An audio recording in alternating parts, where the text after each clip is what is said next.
Be sure and tell them Large Marge sent ya.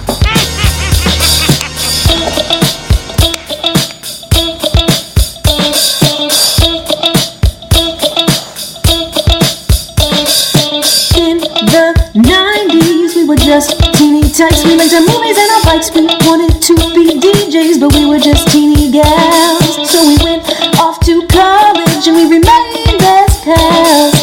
20 years later, we're still watching flicks and we're bringing you the feeling bit by bit. Sweetie and Sweetie are here to say it's the Large Marge Santa's podcast. Hey.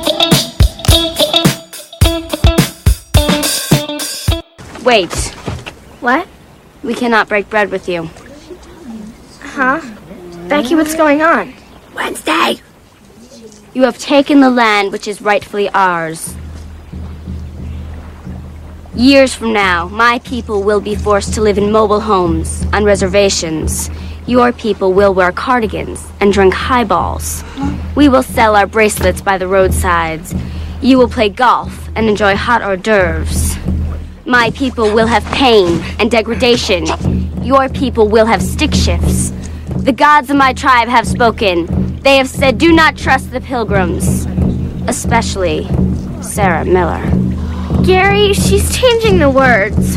And for all these reasons, I've decided to scalp you and burn your village to the ground.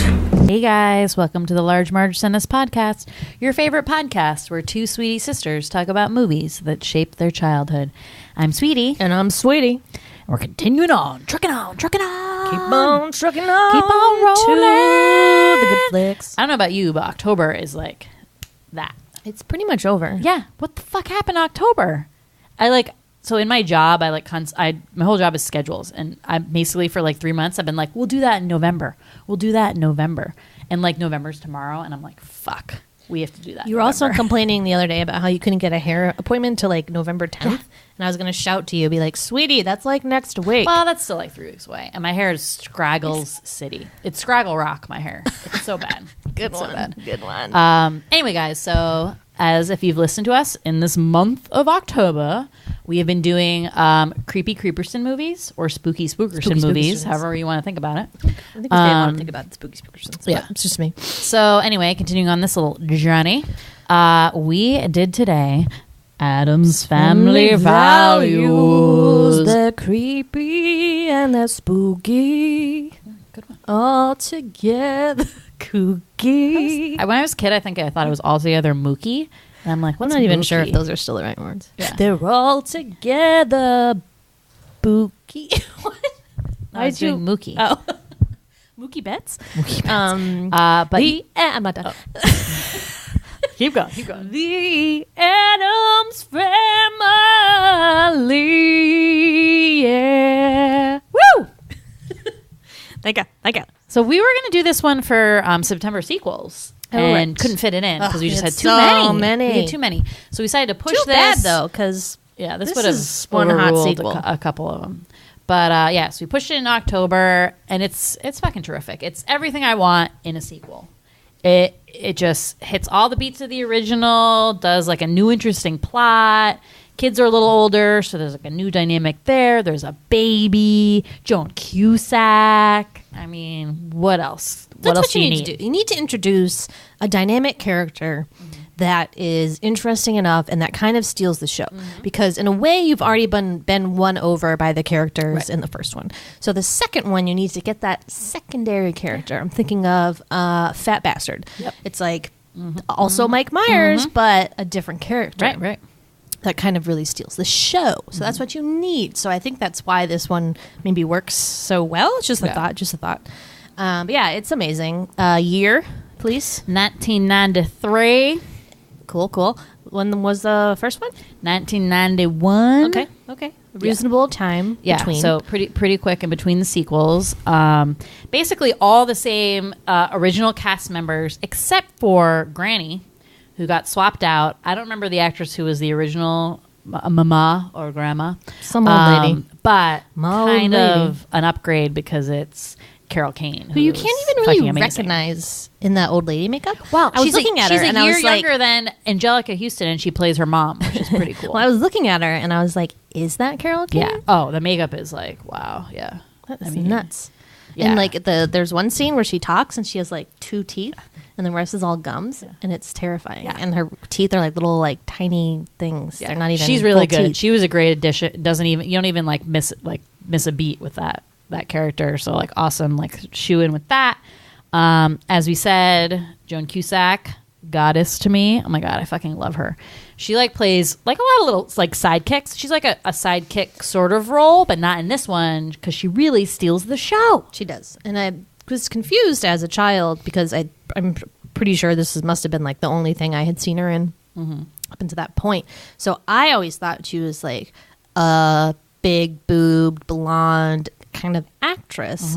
And then when I went back and I'm watching Working Girl and I'm watching, all these other movies and I'm like, whoa, she's not that. She's a sidekick. Yeah. And she was like, she dropped like a lot of lbs for this, I think, because she's like kind of a bigger boned woman. And I like saw her today. I'm like, oh my god, she's like whittled down to like a stick, so tiny. What diet do you think she did? The Beyonce? The Beyonce only fried chicken. Just kidding. That's not the Beyonce. No. What did she do for Dreamgirls? Remember? She ate nothing, like literally nothing. Okay. Yeah. How do you survive? That's how she got. I mean, that said to me, if you really want to get skinny, you have to stop eating. Yikes. Which is so true. This is not. I'm not saying don't do that, guys. Don't do it. Love your body. Love yourself. Love it. But yeah. So Joan Cusack, fucking amazing. Who else? Oh, like Christine Baranski, fucking love her too. I don't know if you've ever watched The Good Wife. She is awesome in that. They actually gave her own show called The Good Fight. Is that still happening? Amazing. It's still good. Still going on? They didn't cancel it? I don't know. I don't know if they canceled it. But it was good. Like when I was watching it.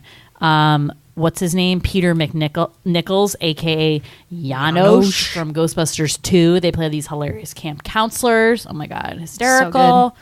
So who else? Who's that guy who I like want to say is the guy in American Pie, but it isn't? Right? The other guy. He's like the poor man's Jason. Guy. No, not Jason Schwartzman. Joseph Gordon-Levitt? No. Who is in American Pie? Jason Schwartz? No. What? Who the fuck is that? Shot. That was him. Shot. I don't know. Wait, who's Jason Schwartzman? Then? Jason Schwartzman is the guy in Rushmore and all those quirky movies. Tenenbaums. Right. Did you know that he is Talia Shire's son? Who's Talia Shire? Adrian Costanza in the Godfather series. Costanza. The sister? Yes. Oh. I did not remember her name. Weird. Connie. I know you're a big Rocky fan, so I'm sorry I missed that. Adrian. All right, Jason Biggs. Of course. Okay, so the guy in this is like a poor man's Jason Biggs. It's not Jason Biggs. But he's in 90s movies as like... Right. So that's where it gets a little hairy. A little confusing because he's Jewish who looking. is who? Yeah. He always plays like a Jewish guy. All right. We'll have to play a game later. That guy, this guy, or the other guy? David Krumholtz. David Krumholtz? I would never have guessed that in a bajillion years. David Krumholtz is his name? So he is the one in 10 Things I Hate About You. Yes. That's what I confused with that and... But he's not like American Pie. Joseph Gordon-Levitt. No. Hail Caesar. Hey, he was in A Good Wife too. What do you know? Oh, yeah. 7 episodes. Wow. Yeah. Okay. Yep. Anyway, good stuff. So he's in it. Avi. And that's pretty much it. We took a tangent. Yeah. Anyway, so we saw this in the movie theater as we were talking about this. I think 1993 was a big time where we saw a lot of movies in the movie theater. And as Sweetie brought up, only thing to do. Really, pretty much. Go to the arcade, go to the movies, hang out at home, watch TV. Our poor parents, they're like, what do you want to do, kids? Movies? Okay. It was a weekend. Oh my God. So I had a memory the other day of like, remember when you would be like watching TV and then Dad would sit down and you'd be like, okay, like you'd like look at your watch and be like, how long until Dad goes, what else is on? And it would like be like, damn it, I want to watch this. And I get so upset. Oh, what else is Ron. Miss that bitch. Get her. Yeah, miss you. Yeah, good memory. But yeah, so those were the only options. So you went to the movies and there were only the theater that we went to had like 4 theater, If that. 4 screens. So, slim pickings. But this was a big movie. People were really waiting for this one to come out. And I think it delivered. As we said, I think it's a successful sequel and holds up. I mean, we kind of did some like dad joke cackling in this. So it was more like, like that kind of laughter.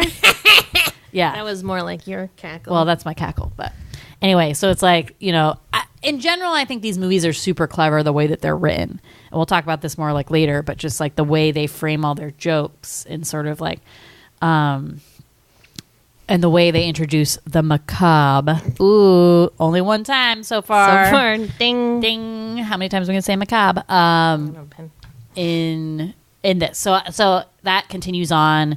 And when we talked about the first one, like one of the funniest parts of that was when they are kind of like get the fish out of water, like part of it. Mm-hmm. So like they're in their Addams Family world for so long, but then like once they get introduced into the real world, there's like it's even funnier because of that dynamic of people are like, what the hell? What's wrong with these people? And they're trying to interact with them. And they're super weird. Yeah. So this one is even more of like fish out of water because you have the kids going to the camp. But we should explain that. Because we need to sum it up. I think we'll sum it up. We'll sum it up right now. Yeah. It's time for the sweetie synopsis. Yeah. Sweeties. Debbie. It's Deborah.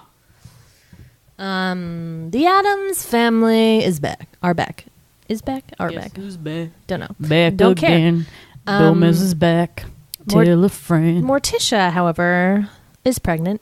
And she gives birth to a new addition to the family named Pubert Addams.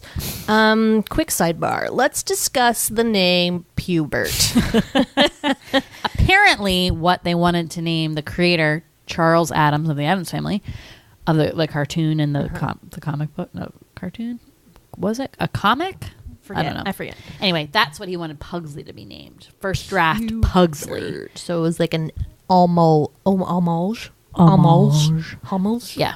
Yes. Okay. Well, it still is like pubes, and it upsets me. Never liked it. Never cared for it. I mean, what's the nickname there? Pubes. Puby. Is the nickname Pubes? I think the nickname is Pubes. Bert. Hello, Bert. Birdie. Oh, that's cute. That's good. All right. Well, okay. Moving on. So, wait, Pubert. is that a cute baby name or no?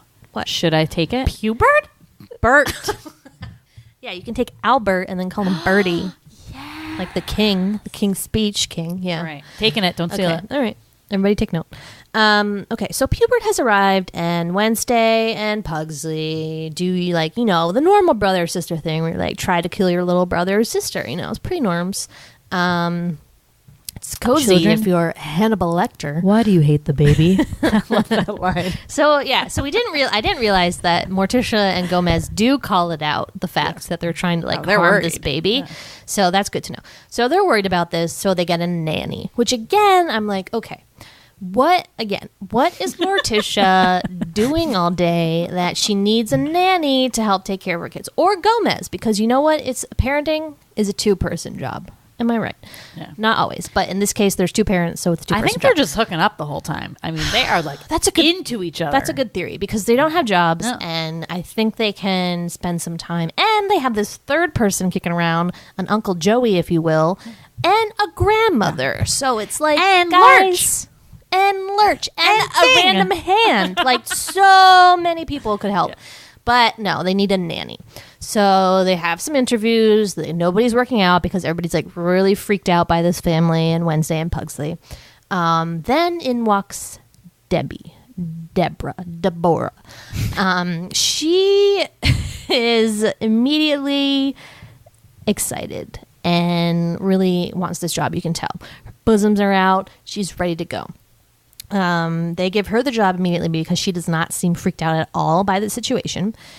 And then Fester immediately begins to be attracted to her. Yeah. And in the beginning of the movie, there's some scenes where Fester is like sort of confiding in Gomez that he's like kind of lonely and he wants to get married. And Gomez is like, don't worry, buddy. Like, it'll happen to you someday. Like, how old are you? How old is he supposed to be? I tried Googling it. Nothing. I got nothing. He's ageless. Is he? Isn't he, though? Yeah, so it's too bad for Fester. But he's got a crush. She's got a crush on Deb. So she uses this to her advantage. And when she moves into the house, we find out that she's actually been scouting. She's been casing the joint, so to speak, and has already scoped out Fester, knows that he has a lot of money. And then she settles down into bed to watch a television program called like America's Most Wanted Serial Killers or whatever. And guess who's featured? Debbie. She goes by the name of the Black Widow because she marries rich men, kills them immediately after the wedding, and then takes all their money. She give my money when I'm in need. Like, I know. Yeah, she's a trifling friend in need. I just feel like the FBI could like probably He's have like, caught her digger. pretty quickly. Way over there. Kanye, knock it off. You know, like I feel like somebody drops dead the next. You're like, hey, it's the Black Widow, and then you immediately. I mean, how could they not have figured this out? It's not like she changes that drastically. She just changes her hair color. Come on, give me a break. Yeah, but this is like 90s, so there's like no way to connect people. Whatever. I think it's shoddy police work, if I do say so myself. Anyways, so that's her thing. So obviously we know, we as the audience know, that is her game plan. So, objection number 1. Get Fester to fall head over heels in love with you. Mm-hmm. Done already the moment she walked in the door. Check. Done. Loves her. Objection number 2. Get rid of the kids. Rid of the kids. Because Wednesday, she is smart. She suspects something. Also, she has a nice habit of camouflaging herself as the wallpaper in the room and spying on Debbie as she's looking over all of the money and assets that Fester has. Yeah. So Debbie's like, I'm going to get rid of these kids. So she tells a convincing story to Gomez and Morticia about how they really want to go to summer camp, but they're too afraid to tell them. Which, again, Morticia and Gomez, what? Why would you ever think they were just trying to fucking kill a baby? Yeah. Like, they don't want to go to summer camp. And also, do they like know their kids at all? Right. But I guess they don't like know what summer camp is, being this like weirdo Victorian like macabre people. They've never been. Well, no, they did go to summer camp because remember the like Fester and Gomez, don't they like reminisce about summer camp? Or at least in the first one they do. Remember, there's like all the old slideshow. Yeah. So like they know what summer camp is, but clearly they went to like spooky Spookerson like summer camp and not like Camp Chippewa. They didn't go to Chippewa. So the kids get sent to Camp Chippewa, which is like a terrible white collar place with like only white people and then like only one people, one black person, one Jewish person. Couple of minorities and handicapped overweight people. girls, and like that's it. And Wednesday and Puxley. So they get dropped off there, and they have a terrible time, obviously, because they hate everyone. They immediately butt heads with this bitch, Amanda Buckman, who sucks.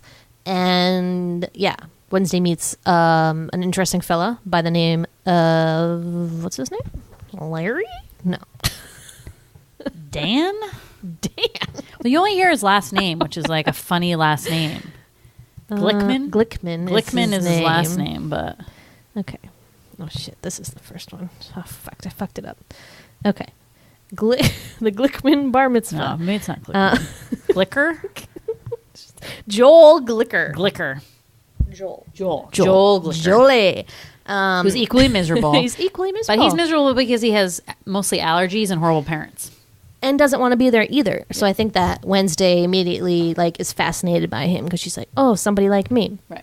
So it's very sweet because Wednesday, even though she is this like antichrist who wants to kill babies or whatever, still has a crush, still finds love. I find that very heartwarming. Yep. We found love in a hopeless place. Wednesday has a heart after all. Okay, so back to the Addams family. Things are moving quickly with Debbie and Fester. They go out on one date. They take a little scenic walk through the graveyard, and then they decide to get married. Ooh. Quick courtship. Quick courtship, quicker wedding. So they have the shower, the bachelor party, everything. They get married. Everything's great. They go on their honeymoon. It's go time. Debbie immediately tries to kill Fester by throwing a radio in the hot tub. Yep, the old radio in the bathtub trick. Ooh, normally it would work on people. Yeah. But not on Fester / the Addams family, who may or may not be dead. We're still unsure about the rules. No. But it does not kill him. He considers it foreplay. Yeah. He loves him. And then she like has to have sex with him, and she's like, ugh. So then she like cooks up a new plan where she'll like still get his money if he's alive, but make it so that he can't see his family, and that she gets this like big new mansion, and that basically that he just devotes his everything to her. And it's all because of sex, because Fester's never had sex, and so he's experiencing these feelings for the first time. But it's like, did he not have an orgasm ever? He's looking at those like smutty vampire magazines or whatever. Like, well, I mean, I think for Fester, part of it was like the lust and experiencing like that physical connection for someone for the first time. But also he just like always just envisioned that every relationship, the final relationship he was going to have, to be like Morticia and Gomez's, right? Like, and he really wanted that so bad that he was going to do anything to kind of like hold on to it. Yeah, because he wanted it. That's true. So he does that. Yeah. So he goes along with it. She makes him send like letters to the family. They're like, I never want to see you again. Everybody's like, what the fuck?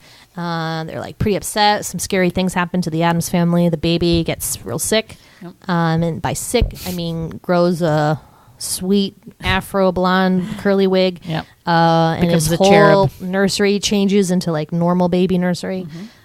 Pretty terrifying. Gomez sings Sweet Chariot in his bed. He's dying apparently. Swing low, sweet chariot. It's melancholy. But Wednesday and Pugsley are like, we need to get out of here. Like, something is wrong. But then the camp counselors are like, wait, we have to put on this Thanksgiving Day pageant, even though it's the middle of summer. Yeah, that always seems so odd to me. I'm like, is that a really good choice? And it's for a camp show? It's like a terrible pageant. Horribly it's not factual at all. Nothing is accurate here. Yeah. And they make Wednesday be Pocahontas. And so she's like, does this thing where she like pretends to be like just turned over to the light side. And it's like, I'll be in the pageant. And then they do the pageant, and then there's this amazing scene where they like overthrow the pageant and they go crazy. But we'll talk about it in detail because I think it's a lot of people's favorite part. So that's how they get out of the camp and they go back home. And then Debbie tries one last ditch effort to kill Fester by planting a bomb in the house and then making it go off. So she pulls up outside, waiting for it to go off. It goes off, and the house explodes. Everything seems to explode. There's like a toilet seat, a weird like round cake pan. I don't know what that was. But anyways, a lot of things blew up, except for Sweetie Fester Addams. Still alive, unstoppable, unreal. Yep. So she's pissed. So she like tries to kill him with the gun. Thing meanwhile has like somehow snuck over on his hand. He came to the rescue. But how did he get there? Like he just like, I think when he knew Gomez, I don't know if they show that scene or if that's a scene at all, but Gomez like being so sick and everyone, and Thing is always the person to be like, oh, like let's go, because like no one notices him. So he goes to go fetch Fester knowing that like Gomez is so sick. So like hitched a ride on a car like Marty McFly in the Back to the Future and just like hanging on the back. Or like walks. With That's the hand. Long way. Well, where was he? Where was know. the house? We don't know. You don't Somewhere know. far. You don't know. Well, whatevs. So Thing saves him. Yeah. And then they like run over Debbie, and then they get in the car and they drive off. He goes back to the Addams family mansion. It's like, I'm so sorry. I'll never let it happen again. And then Debbie bursts through. And the kids are back by now from summer camp. And Debbie's like, that's it. You're all dying. So she straps them all to an electric chair, including Thing, in like a teeny little baby electric chair. I don't know how she whipped that up so fast. Or how she was able to like, I know she had a gun, but like. Yeah, how's she able to like restrain them all to get them in the thing? I don't know. Well, they kind of like probably wanted to die. She does not, however, put the baby in an electric chair, which like, that's nice. Good taste, but... I mean, if you're gonna do it, like you're already killing Wednesday and Pugsley, who are children also. Yeah. So it's who's gonna take care of the baby? Right? Would she steal it? I don't know. So, anyways, so the baby takes one of his like knife mobile things off of his cribmobile and like saws a hole, gets out. There's this whole long sequence where he's like creepy like animatronic baby crawling. It's very upsetting. Well, it's basically like Mousetrap. So it's like all these things like align to like, it's like shoot Mousetrap. The baby. There's like a big cannonball. It's rolling around. He flies up in the air and sees a plane. It's like pretty intense. Everything works out. All lines up. So Debbie's about to electrocute them all. They're very sad. I mean, they're like, goodbye, Sherry, like saying their goodbyes. And meanwhile, I'm like, hello, I don't think you guys can die. Like, Fester got blown up, electrocuted. He still can't die. Like, so what? But I think he can, because even when he was being held up by the gun, because remember, she comes in with that machine gun, and they obviously all did what she wanted. But because she had the machine gun. And I'll say this again. In the first one, Wednesday electrocutes Pugsley, and it's fine. It's like a scene where she's like, and it's like a funny bit. But like this, I don't know. This seems like the end. I think that they just don't care about death that much. Then why wouldn't they die? But I think like they are a little bit like immune to it. But not like immortal, because they do eventually die. Remember in the first one, all the graveyards. Yes. But I just don't. I need more information. It's like maybe the third most pressing question I have in my life today. Sleepless nights about the immortality of the Addams family? Like, come on. Just don't get it. But anyways, so the baby like flies up, puts the two cords together. So that's the part I have trouble electricity with. Okay. That's the part zooms that back. Is fishy to me. It doesn't seem to make sense. Zooms back up into the thing, and Debbie gets electrocuted, turns to dust, which also is not what happens. No, that's not what happens. And it only took me until getting to watch The Green Mile to realize what actually happens. But she died. She dead. She real dead. Wait, does your brain catch on fire? Your head catches on fire. Only if you don't put the sponge on. Oh my God. Remember, is that in The Green Mile, or is that another movie? Or is that Shawshank? No, that's Green Mile. Oh my God. Have you seen The Green Mile when it's like that jerky prison guard? Yes. Oh, that's weird. I said it was. Who is... Okay, so... Not working. Oh my God. Someone's chatting us. We don't know what. Okay. So it's Tanisha from work. Sorry. We're busy. Okay. So Debbie's dead and everything's fine and dandy. They throw a birthday party for Pubert, and Wednesday brings her little boyfriend over, and it's sweet. They seem to be like very... And he's dressed just like Gomez? Dressed as Gomez, which is like kind of creepy, because I know the whole thing is like you look for somebody who's like your father or whatever, but you don't want to be like kissing your dad. But that's like the men's style of like their weird style that they always have. The weird macabre. He could have gone the cousin Victorian style. Who's the tall, lanky one? Lumpy? He could have gone Lumpy style. Lumpy he could have done icky. anything other than Gomez. But anyways. As long as it's not Pugsley looking. So everything's all well and good, and then at the very end, a hand comes out of Debbie's like fresh grave and like scares Joel. Joel? We decided? Yes. And that's the end. And it doesn't explain like, oh, guys, that's the thing. I thought it was Debbie when I was little, and it scarred me for life, and that's that. But that's the end of the movie, so everything's good. Yeah. Oh, Fester got a new lady who looks exactly like him, named That's Dementia. What he needed. Yeah. See, good for you, Fester. Stick to your league. I think the moral of the story is stick to your league. Don't. Not that like Debbie was out of his league in like some ways, but not in personality, because she was bad. She was a psychopath. Yeah. What's my league? What league do I have to stay in? You're in a great league. Doesn't seem like it. What do you mean? Based on the people that messaged me on dating sites. This is in real life. This is fuck dating sites. Fuck dating sites. Bullshit. Get off of them. Delete your profile. Okay, delete your profile. I'll delete right now. Anyways, woo!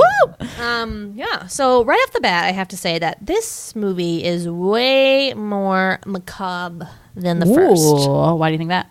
Because in the first one, I don't think we saw anybody actually die. Good call. This one, we see quite a few dead people, and people die. So we've got Debbie electrocuted at the end, turns to dust. We got the stripper in the cake at the bachelor party. We got the dead guy attached to the back of the car instead of with the cans. I just feel like it's just like a few things, and the jokes are darker. So they took a little bit more chances.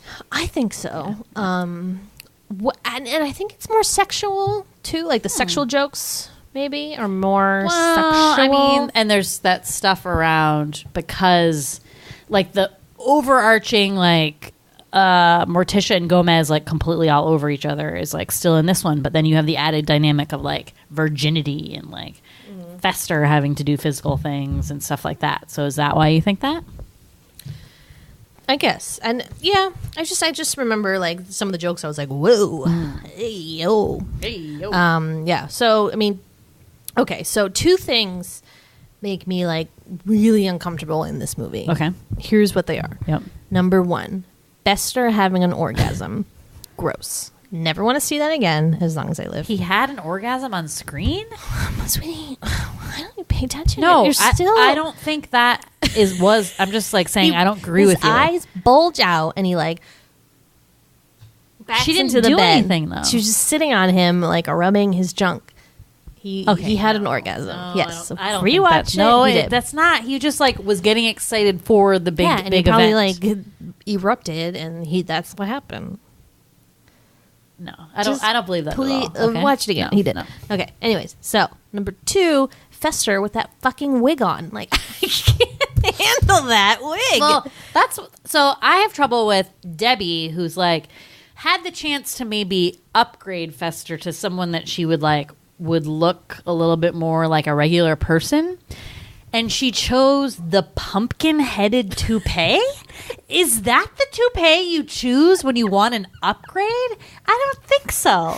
Right? Maybe nothing would go well with like a dead skin color.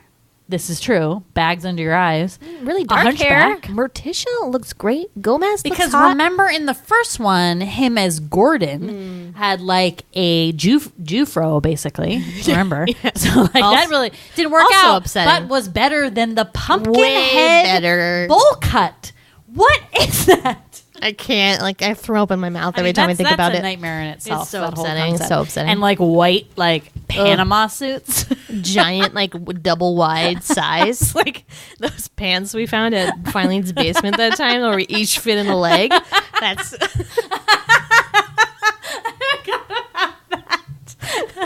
awful. We're so mean. insensitive. But yeah, it's a terrible thing. Whew. But yeah, so that's why I think that. But yeah, so cool. All right. So, what is your favorite part? My favorite part. Well, I think there's 2 really fun scenes in here. So, well, there's a couple. I like the scenes where they're like in the like spooky Spookerson world, which is like a little bit more than just in the Addams Family house, right? Really? So you get to see there's like a spooky Spookerson world outside of just their Addams Family world. So where is this? Okay, so number 1, in the restaurant. So they go to the Spooky Bistro. Where is the Spooky Bistro? I would like to know. There's all spooky people there. I call it the Spooky Grotto. Yeah. There's just it's like an underground like. Well, he goes, this is our favorite bistro. We go here all the They time. redecorated it and they don't like it, I'm like, it's still pretty spooky. Yeah. So why don't they like it? I don't know. But it's cool because they have like a band, a string orchestra, which is like the behind same bars. string orchestra from their party in the first one. Probably. They're spooky waiters. There's spooky clientele. There's a dance floor. And there's this fun scene where they play kind of the Addams Family song. And they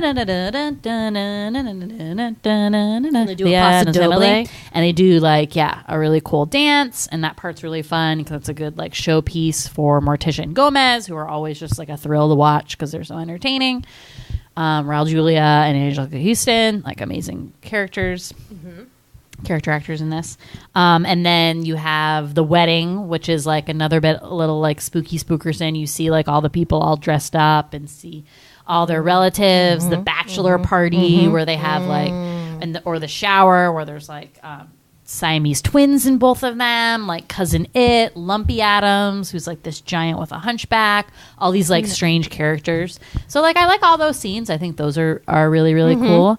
But the funniest for me is probably the camp side of things. So I know that's probably yours. Yep, for sure.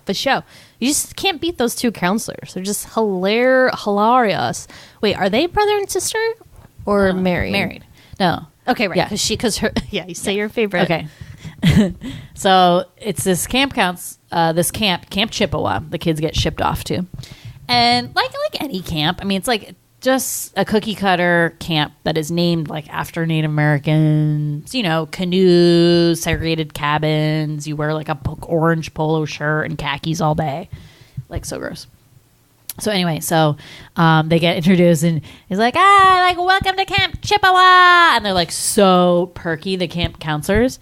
And he's like, I'm Gary Granger. And then the woman, who is Christine Baranski, who's amazing, she's like, And I'm Becky Martin Granger. So, like, of course she has, like, her hyphenated, like, maiden name in there. It is the best. This is so good. I'm Becky Martin Granger. So good. So good. So, yeah. So, they are fucking hilarious. And, like, every element of that camp from, like, beginning to end of that story is so good. It's so good. And it's just, again, it's like the fish out of water thing, but, like, taken to the next level, I think, because they can't get out of it. Maybe that's why I think it like works even better than any instances like in the first one, where they're just like trapped in the summer camp. So they they make mistakes, obviously, because they don't want to be there. So which results in a couple punishments. So the first one is that they have to stay in the Harmony Hut, which is a little secluded cabin with posters of kittens and puppies on the wall. And then it seems supposed to be like a happy place, but Wednesday and Pugsley are like, oh, this is terrifying. Yeah, it's their nightmare. And then Joel has to go there too, and he's upset too, because he sees, and this is Sweetie Confusion, sees a poster of Michael Jackson and then freaks out. Yeah. Which I'm thinking...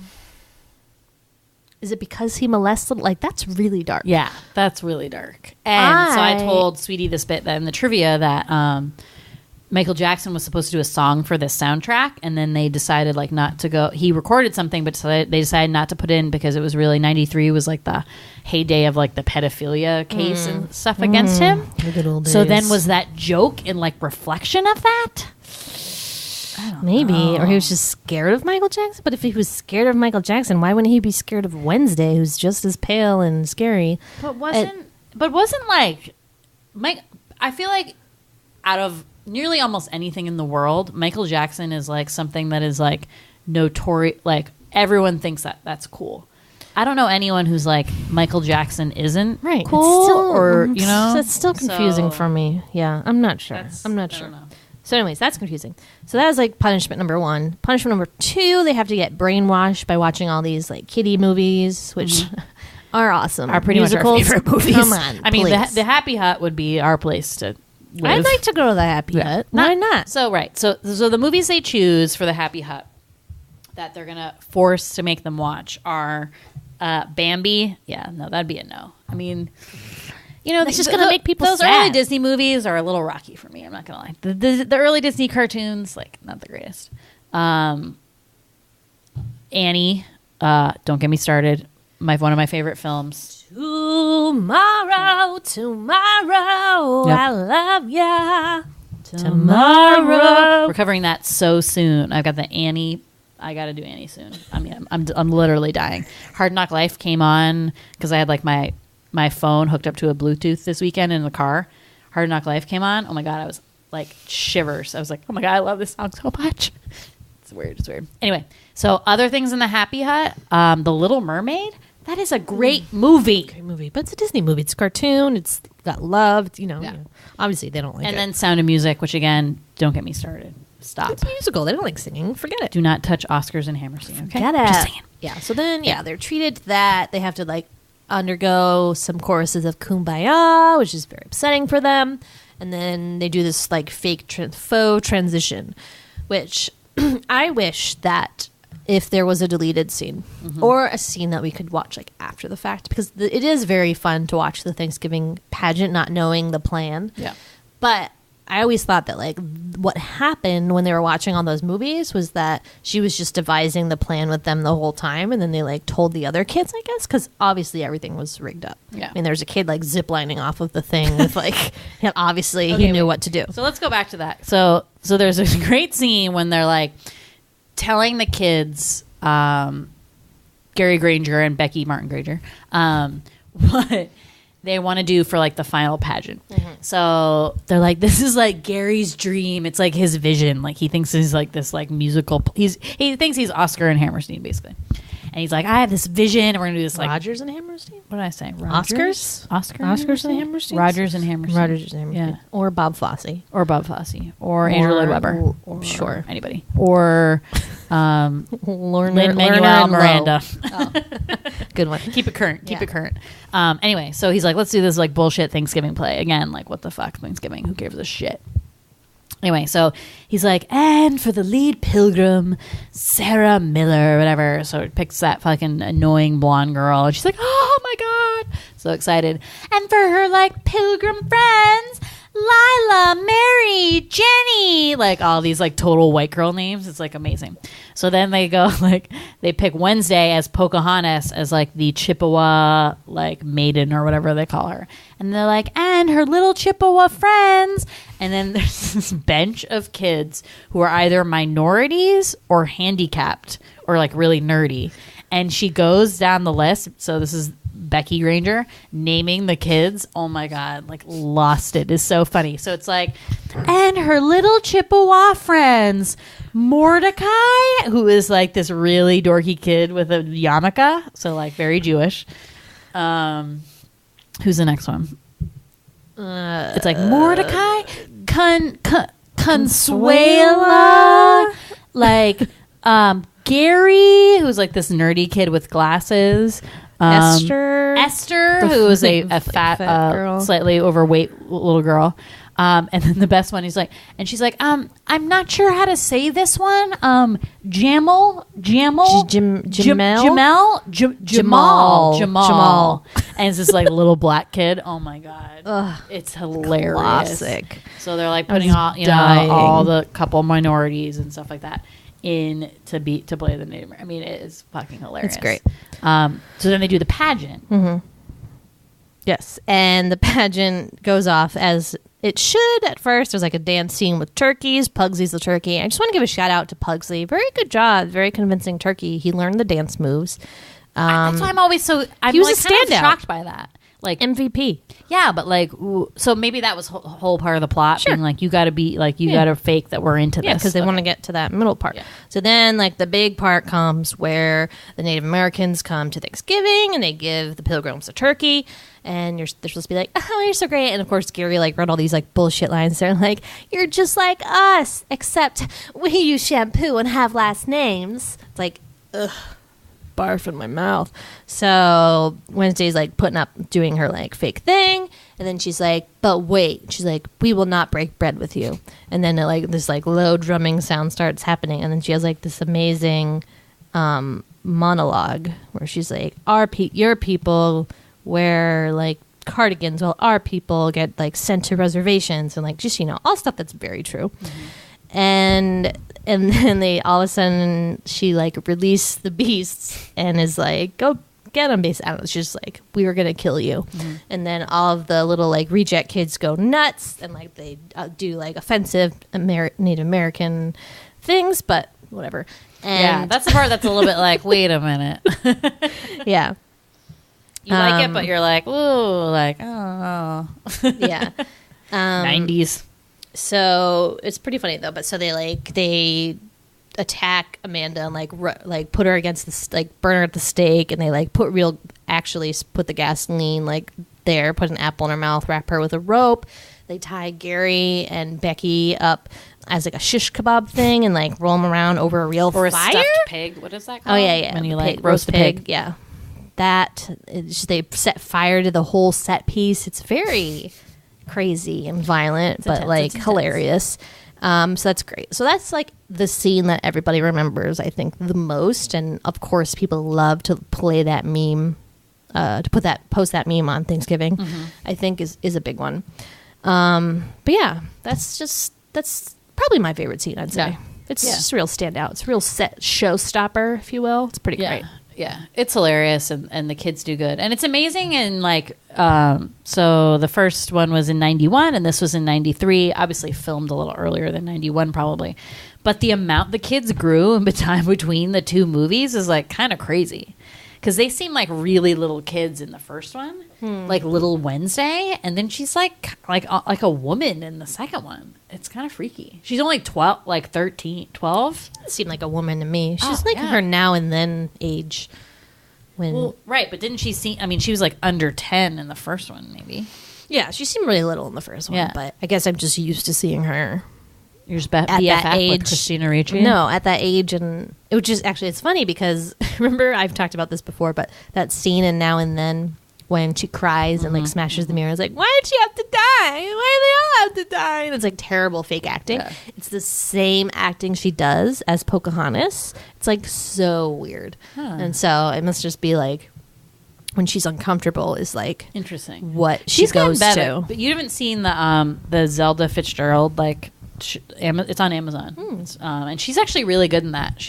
She's excellent. No, I think she's a fine actress now, but just like a few lines when she was little, I'm like, Well, and I think the standout scene for me for Christina Ricci is when they're in the happy hut when they're trying to brainwash them to be all happy, and she comes out and to convince them that it worked, she fakes a smile, and it's kind of this amazing scene because Wednesday Addams doesn't smile really, so she has to spend the whole day not smiling.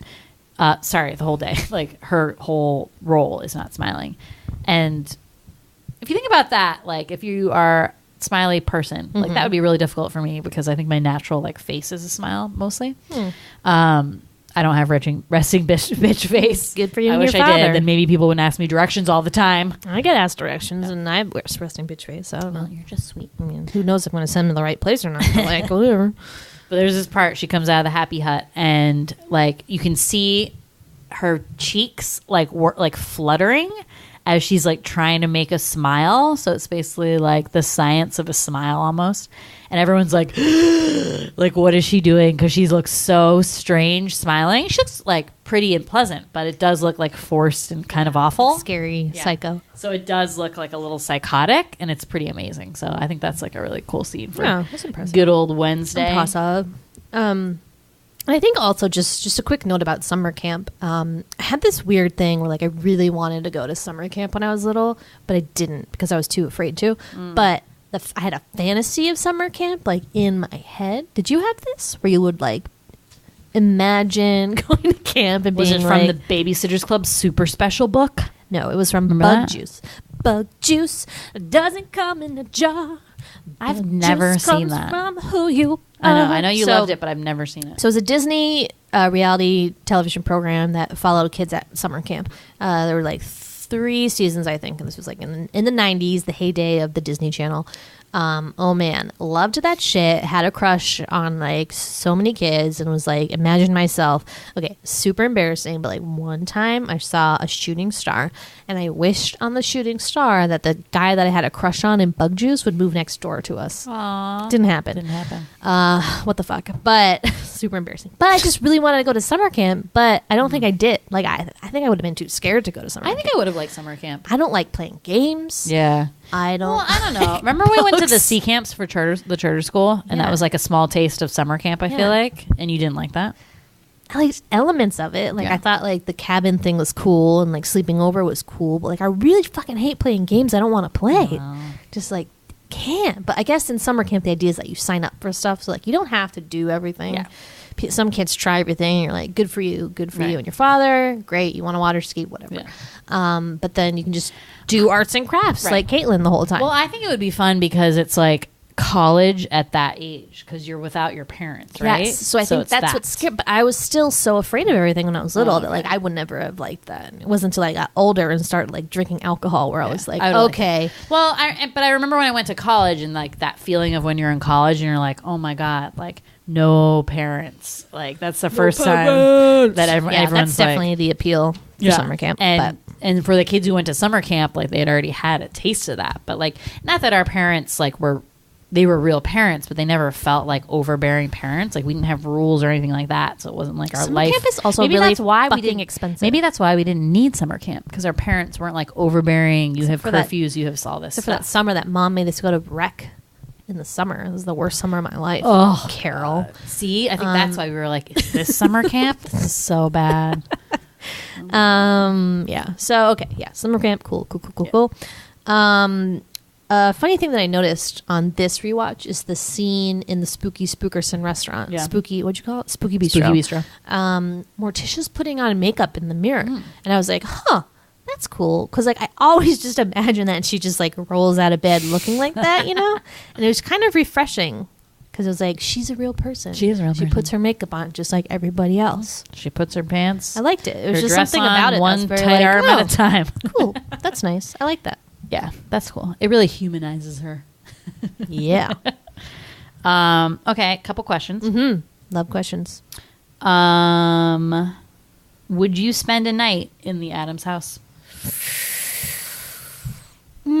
But like, what's at stake here? Like, is it a contest? Like, spend a night in the Addams family, get $1,000? Is it just for shits and giggles? No money. I mean, there's no money. Your car involved. broke down. You have to stay there. Like, There's no money involved. Like, you just have to stay there. I need a scenario. What would you feel like? What would you feel like staying there? Because I feel like some of the room, like basically a lot of the rooms look like mental institutions. But I felt like Debbie's room looked kind of cozy. No, it didn't. It was like a jail cell. Oh. It had like the scary old fashioned She had jail. a TV and she was eating chocolates out in of a that box. scene it did. Maybe she like cozied it up. That's what I'm thinking.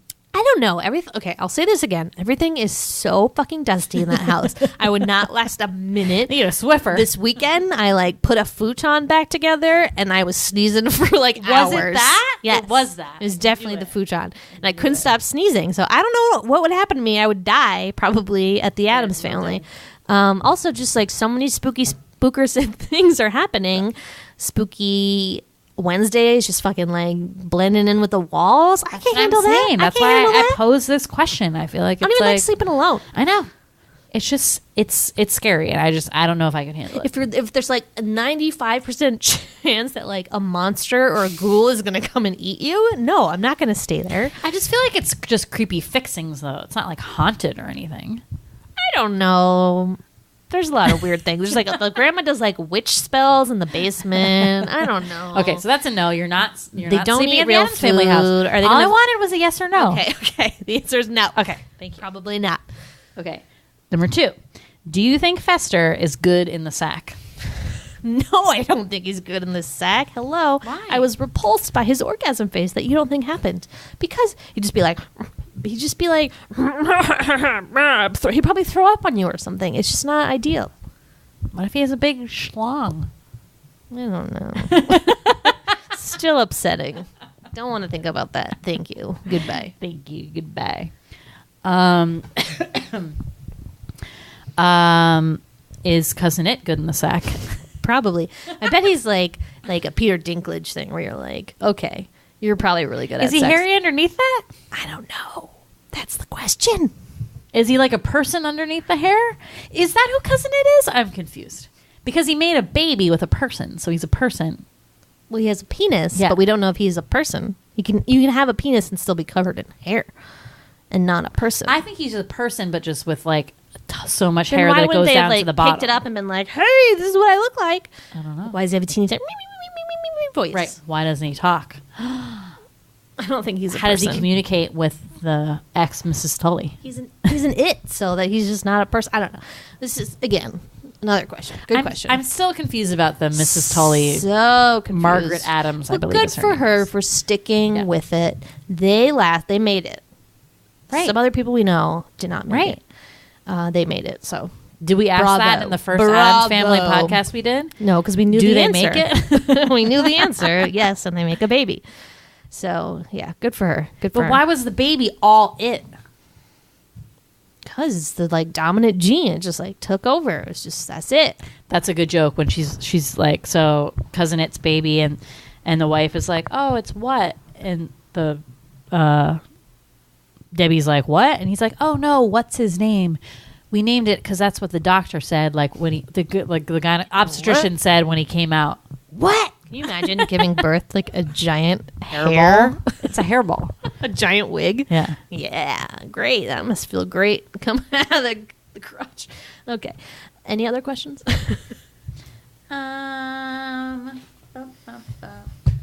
No, I think that's it. Okay, here's one for you. Yeah. Why is Fester's tongue so red?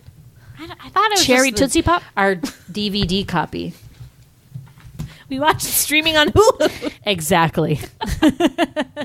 I think Hulu. it's because his makeup is so white that like that's just like it just the natural color of his mouth is just like sticking out so much. So Well, everyone's face makeup was a little off in this viewing, so I don't know if it was like no, I think just that was the- intentional. All the girls in the summer camp had like really orange faces because they're supposed to be like fake and like fake tanned and like blonde. So Okay. that Okay. made sense to me. Okay. That made sense. Let's see. Did I have another question? How old is Fester? We don't know. No one knows. All right. So that was it. Okay, that's it for the question segment of tonight. I'd like to switch to Sweetie Scary Scenes. Yeah. So, a couple scary things happen in this one. Yeah. The first one that comes to mind is the bachelor party, where they bring a cake out, where presumably a stripper or a scantily clad woman will burst out of the cake and shake her pasties or whatever. So I wonder if she was a spooky stripper. I know. That's a good question. Like a macabre stripper. A little add to our macabre tally. 4. So What you're doing with that? I was like, what are you timing? That's funny. yeah, so I don't know. Good question. Another good question. We'll add it to the list. So they wheel out this cake and they're like, dun, dun, dun, dun, dun, dun, Good prequel, by the way. The macabre stripper who like strips for the Addams Family. 5. Okay. So they like, what does Gomez keep saying? He's like, Ta-da! ta-da! Yeah. And nothing's happening and the cake's like steaming and like looks like it was like baked. And usually when these cakes are like not real cakes. They're not real cakes. And it's not a real cake because he flips open the top. You can't do that with a real cake. Don't make fun of Lurch. She didn't know any better. So then Gomez like walks over to the cake and like opens the top, looks in, he like makes a frowny face and he's like, Lurch, was she in there before you baked it? And Lurch is like, oh, like, yes. So then there's like this gross like smoke coming out and he's like, poor girl. And then they're like, ha ha ha, dead person. And it's just like skeeved me out. It's the joke is that like Lurch, like it was a fake cake anyway and Lurch thought he had to bake it and then baked it? Is that the joke? The joke is that he killed someone by cooking them alive. That's the joke. That like... I think I'm thinking about this too much. Yes, you are. You should stop. But like that just really upset me when I was little because it just was really gross to me that like a human body would be like Real cooked gross. in a cake and then like the steam coming out was like human body fumes. I don't know. And then the way that they all like laugh about it after is another very macabre thing that happens in this one. Is there a macabre moment in the shower? The shower? The bridal shower. I don't think so. No. Not really. Okay, so that was scary scenes number 1. Number 2, sort of along the same lines, but when they attach that like dead body to the car, Debbie and Fester's car, and they drive off. There's like a dead man attached to that. That also scared me for some reason. I don't know why. I just didn't like dead bodies. It was just like it scared me. There were no dead bodies in the first one, so I'm not prepared for this. I'm not prepared for that. The third thing is the very end. So we saw this in the movie theater. Was not fucking prepared for this moment in the slightest. Maybe peed my pants. I'm not 100%, but like, you know, it's like the end of the movie. You have to go to the bathroom. I wouldn't be surprised if I didn't pee my pants. Okay. But so in this Wednesday's like, she did it all wrong. Like, I would have scared my husband to death instead. And he's like, Joel's like, no, you wouldn't have. And then he goes to lay flowers on Debbie's freshly like dug grave. And then a hand bursts out and grabs him, and it's like such like a shocking like. Ah! If you've ever seen Carrie, it's like the exact same thing that Good call. happens You know at that the end of reference. that. Of course, I know that reference. Please, I've come never on. seen that or read. That's a Stephen King. I have not read. It's good. But yeah, it just really scared the shit out of me. It's a good. It's like the only jump scare in this movie and the Right. first one too. So it's very cool. Yeah. So that was that. Wait. Oh yeah. And then finally, the last thing that scared me was just like this. It seemed like they were actually killing people at the end, and I know that they weren't. But I still feel like when I was little, I thought that they like really were killing people because it seemed that way. And they like hold up Amanda's night guard at the end, which is like the impression that they pulled it off of her dead body or whatever. And they were like roasting the counselors over the fire. Like that couldn't. Well, that would have hurt. I mean, they show Amanda on the plane at the end, Right. so like that's I think Which to I like think- mitigate that whole. Which I those wonder, thoughts. like, was that a note from the studio Yeah, that probably. was like, you have to show that she's actually okay? Because it was very dark and Right, bleak there because at the end. you leave Amanda with like Wednesday lighting the match and being like, and you know the logs are covered in gasoline. So it was just a threat, and then they let her go. Like, I don't know. But Yeah, when I was that's little, I fishy. thought they killed everyone. I was like, I mean, I like the Addams Family, but I'm scared, and I felt a little yeah, I felt bad, a little sad. right? Because those people like sucked, but they certainly didn't deserve people to die. don't die. And like you said, like no one dies in the first one. I was like, whoa, okay. Yeah. Yeah, got darker. Doc. Got Doc. Wicked Doc in here. Wicked Doc. Wicked Doc. He's like, Wicked Doc down there. Wicked Doc. Hey, Bob, how's it going? Finding Nemo quote just for you, Tom Akey. That's Tom's favorite part. Oh, yeah. Okay, so and the other thing I always remember about this movie is when they break out those like serial killer trading cards. I love that part. You would want serial killer trading cards, real. wouldn't you? They are? I don't know if like that exact whatever they titled it. Yeah. But there were trading cards like in the 90s of like famous serial killers or like killings. Serial killers are all the trend now. I know. So that's why I was like, I can't believe they don't have those out now. Oh, but that was a super sweetie confusion for me. Is at the end, Pugsley wants to trade Joel for the Black Widow card, which is Debbie. And it's funny that Wednesday's like, it might be Debbie. Like, Wednesday, who's kidding who here? Of course that's Debbie. It looks exactly like Debbie. It's Debbie. But whatever. And then Pugsley's like, I'll trade you. And he's like, for who? And then Pugsy's like, Amy Fisher. And she like holds it up. He holds it up. And it's like, I did not get that joke when I was little. Clearly. So you didn't know what the Amy Fisher like story was? No. And it was very current because it happened a year before this came out, right? In 1992. So, so she killed Mary Jo Buttafuoco. Did not kill. Severely wounded Mary Jo Buttafuoco. She shot her in the face, but she didn't die. Of her lover, Joey Buttafuoco. Okay, yeah. What did she know? Oh, paroled in 1999. Yeah, she's out. Fisher became a writer and a pornographic actress. Yes. Wow. Interesting. Yeah. Okay. She got a new life for shooting someone in the face. So weird. Yeah, I feel like that's murder. not right. But yeah, I mean, that was like the story in the 90s. So it was like Lorena Bobbitt, Amy Fisher, and like the Tonya Harding saga was like all around this time. If you Those remember. are three separate things. I was like, yes. What? No, yeah, but remember, like this was this thing. These Yeah. sort Well, of like cut off evil the women. penis? Lorena Bobbitt. Oh, okay. Cheating husband. Got it. Okay, and so Amy Fisher just shot her lover's But they still made wife. all these TV movies about it, including one starring Drew Barrymore. Do you remember this? Might have been a Lifetime movie. No, I remember the Lifetime movie of Nancy Kerrigan and Tonya Harding where there's like a sex scene and we were watching it with mom and dad and it was super fucking awkward. Yes. We were like on vacation in the hotel. Awkward. Yeah. Good times though. What a great time to be alive. I know. Oh my God, so much drama. So much craziness. That was like they OJ. turned into drama. But Forget it. still, like, Forget life it. was good. We didn't have, like, all these other problems. Right. I mean, there were problems that we didn't know about. That's the only thing. That there were problems, but we Right. just didn't know about Right. them because we didn't have the internet and Twitter and all this stuff. Yeah, exactly. We were just hiding under a 90s shell. Blanket. Oh, my God. I was going to bring something up, and now I forgot it. No, I'm sorry. Amy Fisher ruined it. Amy Fisher, Wednesday Addams. Serial killers. Oh, man.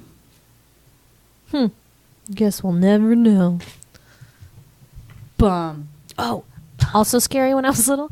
The slideshow that she shows them when they're in the electric chair, and she just like nonchalantly is like, "My parents had to go because they didn't get her the ballerina Barbie." That really scared me when I was little. I was like, "What? Malibu Barbie." That's like a really good part too. She's like, "I was a ballerina. I was graceful."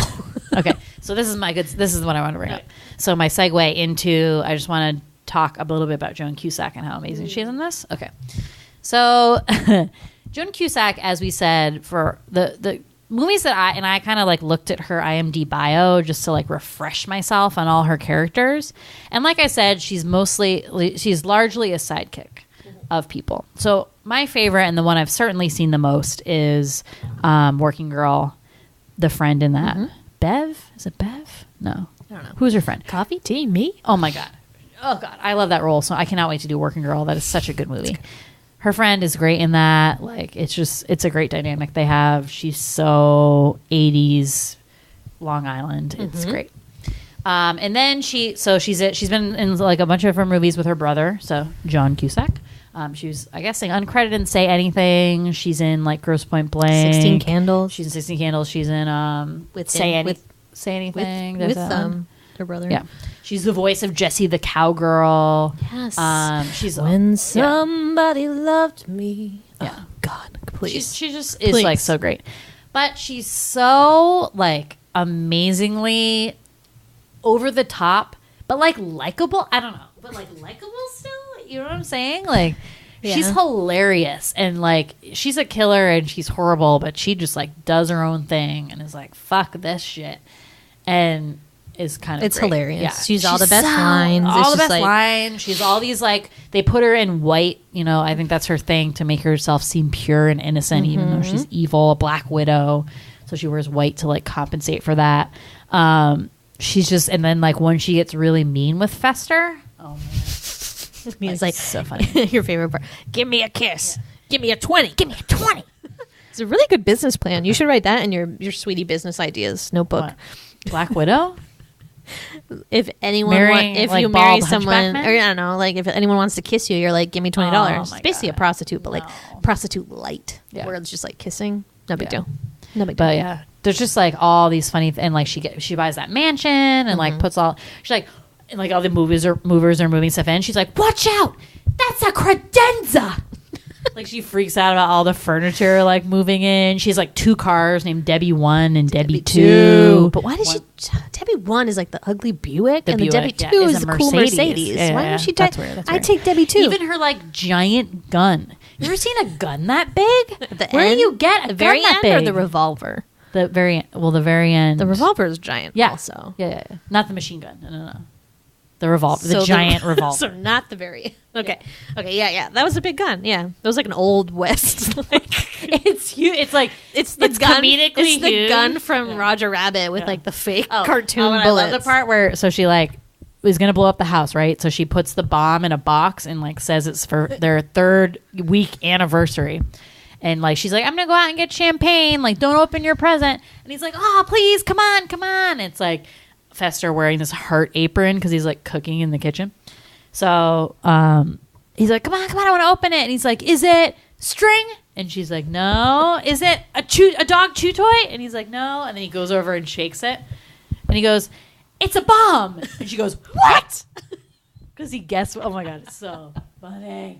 God, dying. So yeah, so she is like reason alone to watch this if you haven't in a while. Oh, I know. Please watch I feel like just Joan Cusack, last thing I'll say about her, just shines in every role that she's in. Really kind of just takes the limelight. It's true. You know? It's true. Where's her award? Where's Joan? Where's her? Well, that's the thing. Is like a comedic spotlight? kind of supporting AFI, actor. Lifetime Achievement Award. As a comedic supporting actor or actress, you really like rarely get those kind of accolades. But like, it's just so pleasant to see her in any movie. You know, like whatever role she's going to do is going to be like me. She was in like In and Out. Remember In and Out? She was like the.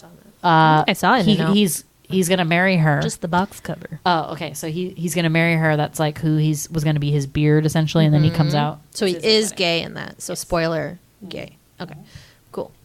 Yeah, Tom Selleck is a reporter and kisses him, and then he comes out. Yeah, Ouch. come out for Tom Selleck. I gotta watch too. that one. It's great. Yeah. So, anyways, Addams Family Values streaming on Hulu. Please watch this immediately if you haven't seen it in a while. It holds up. It is a sequel that is great. It is a sequel that I still think, especially now, is better than the first one. I mean, now watching this, I miss like some parts of the original. I like the original better. I think. In the original one, you were like, all my favorite parts are in the second one. No, the second one was funny, but I just think the quality of the movie is just slightly better in the first one. Yeah. Just the foundational aspect. Snagglepuss face. I'm mad at you. Oh no, it's You still said really something good. different. The other one, It's I don't still believe you. amazing. Agree with me. Anyways, tell us what you think. Do you want to talk about anything else before we wrap it up? There's a couple good cameos in this. Oh yeah. So randomly, Cynthia Nixon is in this as the babysitter. So she's like a hippy dippy babysitter, and she wants to talk about like preventing forest fires. And then the kids are like, light a match, and they're like preventing. Yeah, there's this. I don't love that scene. It's kind of cheesy. But go, Cynthia. This was your pre-Sex in the City bump. She's in like a lot of random little cameos. Remember we saw her in Amadeus, like randomly in that. What? She's in No, Amadeus. I don't remember that. What are you talking about? She's in Amadeus. Look it up. As what? She is like a small like supporting role as like a maid or something in one of the houses. Yeah, look it up. And then this is a Barry Sonnenfeld film. So Barry Sonnenfeld did Men in Black, and now we've seen also Men in Black. Our favorite Tony Shalhoub, Monk himself, is a guy in the Navy at the bar when Debbie Macho Yep. man, macho Debbie goes man. gets drunk before she tries to watch her husband get blown up. Tony Shalhoub for everybody. Shalhoub. Okay. So I'm looking for Cynthia Nixon in Amadeus. Her name was Laurel? Yep. Yeah, it's like a pretty decent part. I thought that was an uppercase I, No. but it's an L. It's confusing. With the Okay, did we uppercase already L mention this and in the other I podcast? look But the there was same. a rumor that she was going to be trying to run for the governor of New York. It's not real? I hope it is. How amazing would that be? I don't know. Have everyone seen those Everyone Should Be Miranda t-shirts? So I good. want one so bad. Yeah. I've always been a Miranda. Of course. Everyone should be a Miranda. Yeah. Duh. Dear.com. Okay, cool. Is that it? Cool, Anything else? No, that's it. Cool. All right. Well, come and find us and talk to us about the Addams Family or the Addams Family Values. We're on Twitter at The Sweetie Club. We're on Instagram at Large Marge Sent Us. Yeah, just, keep listening. Keep living the dream. We love you. Thank you for being there for us and for listening. We love you so much. Goodbye. Bye. Bye.